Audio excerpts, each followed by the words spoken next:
வணக்கம் தமிழா. அனைவருக்கும் இனிய தை திருநாள் நல்வாழ்த்துக்கள்.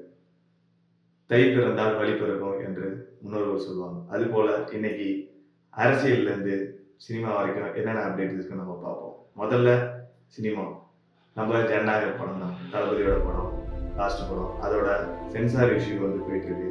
இந்த சென்சார் இஷ்யூக்காக மேல்முறையீடு பண்ணியிருந்த உச்சநீதிமன்றம் இப்ப அதை உயர்நீதிமன்றத்துக்கு மாத்திட்டாங்க. 20ஆம் தேதி நம்மளுக்கு உயர்நீதிமன்றமே என்ன தீர்ப்புன்னு சொல்லுவான்னு சொல்லிட்டு எல்லாருமே வெயிட் பண்ணிட்டு இருக்காங்க. அதே மாதிரி பொங்கல் நிறைய ஞாபகம் ஜல்லிக்கட்டுனா இங்க ஃபர்ஸ்ட் அவினாபுரம் தான். அவினாபுரத்துல இன்னைக்கு காலைல 7 மணிக்கே ஜல்லிக்கட்டு ஸ்டார்ட் பண்ணிட்டாங்க. இன்னைக்கு பார்ப்போம் எந்த மாடு பிடி மாடு அது இல்லாம யாரு வீரத்தமிழங்கிறத வெயிட் பண்ணி தான் நம்ம பார்க்கணும். ஜல்லிக்கட்டுங்கிறது இந்தியன் ஆர்மி டே, அதை நம்ம ஞாபகம் வச்சுக்கணும். அவங்களுக்கான ரெஸ்பெக்டை நம்ம கொடுத்தாகணும்.